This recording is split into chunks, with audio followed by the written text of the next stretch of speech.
Welcome back to High School Math Analyzers. Today's topic, solving variables by isolating it. The inverse property. This is the most important part of solving for x. The inverse property is the use of the opposite property to cancel out one part of an equation. The inverse property of multiplication is division. The inverse property of division is multiplication. The inverse property of addition is subtraction, and the inverse property of subtraction is addition. What you do on one side, you do on the other. This concept will be used when we are trying to solve for x. When we are using the inverse property, we have to remember that whatever we do to one side of the equation, we must do to the other. Here's an example. 2 plus x equals 4. In order to isolate x, we're going to subtract 2 on both sides. Why is that? Because whatever we do on one side, we must do to the other. So we get an answer of x equals 2 when we combine like terms. Let's try the basics. Addition. The goal is to solve for x, so we have to get x alone or isolate it. In order to do that, we use the inverse property of addition, which is subtraction. In our case, we have positive 3 plus x equals 8. Now, what is the inverse of adding 3? Subtracting 3. So we're going to subtract 3 on both sides, and we get x equals 5. Subtraction. To solve for x, we have to get x alone or isolated. In order to do that, we use the inverse property of subtraction, which is addition. In this example, we have x minus 320 equals 290. So the inverse property of negative 320 is going to be positive 320. So that means we add 320 to both sides. Remember, whatever we do to one side, we do to the other. So we get an answer of x equals 610. Multiplication. To get x alone or isolated, we use the inverse property of multiplication, which is division. In this problem, we have x times 10 equals 70. So the inverse property of times 10 is divide 10. So we divide 10 on both sides, and we get the answer of x equals 7. Division.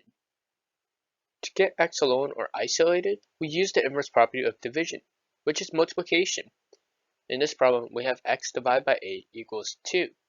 Now the inverse property of dividing by 8 is multiplying by 8. So we will multiply by 8 on both sides, and we get the answer of x equals 16. Fact to note, the order of operation for the inverse property is the opposite of PEMDAS. So it would be subtraction, addition, division, multiplication, exponents, and parentheses. Let's try a harder one. X minus 113 plus 7 equals to 12. So in order to solve this problem, we'll be using the inverse of PEMDAS. So subtraction, addition, division, multiplication, exponents, and parentheses. Remember that for subtraction and addition and division and multiplication, they're both from left to right. Very important to note there. Now let's actually solve the problem. So we have x minus 113 plus 7 equals 12. We look to see if there's any subtraction signs, and we do see it right here. So we have minus 113. What's the inverse of minusing 113? Adding 113. So we're going to add 113 on both sides, and we get x plus 7 equals 125. Now let's see, do we see any subtraction signs? We don't see any subtraction signs. Do we see addition sign? Yes, we do. X plus 7 equals 125. So what is the inverse of positive 7? Negative 7. So we're going to minus 7 on both sides, and we get an answer of x equals 118. Now you try. Question number 1, 6 times x plus 6 equals 42. Question number 2, 7 minus x divided by 2 equals 14. Let's go over the problem. 6 times x plus 6 equals 42. Now, as noted before, we'll be using the inverse of PEMDAS. So let's get started on the problem. 6 times x plus 6 equals 42. Do we see any subtraction or addition sign? Yes, we do. We see a plus 6. So the inverse of adding 6 is subtracting 6. So we're going to subtract 6 on both sides, and we get 6 times x equals 36. So do we see any subtraction or addition signs? We don't. But do we see any division or multiplication sign? Yes, we do. 6 times x. So to isolate x, the inverse of multiplying by 6 is dividing by 6. So we're going to divide 6 on both sides, and we get the answer of x equals 6. Let's go over the problem. 7 minus x divided by 2 equals 14.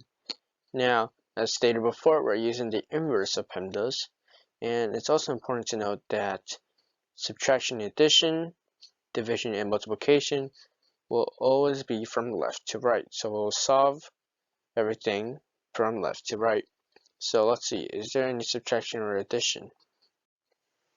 Yes, we see a positive 7. So what is the inverse of positive 7? Negative 7. So we're going to subtract 7 on both sides, and we get negative x divided by 2 equals 7. Now, do we see any subtraction or addition signs that will help us isolate x? No. But do we see division and multiplication? Yes. Dividing by 2. What's the inverse of dividing by 2? Multiplying by 2. So we're going to multiply 2 on both sides, and we get negative 1x equals 14.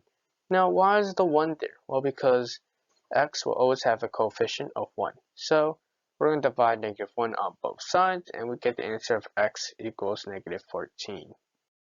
Please subscribe, hit the like button, comment, and share this video. Follow us on Instagram and Twitter at High School Math Analyzers. Thank you. Do you have any questions? Leave them in the comments below. We hope this video was helpful. We'll see you in the next one.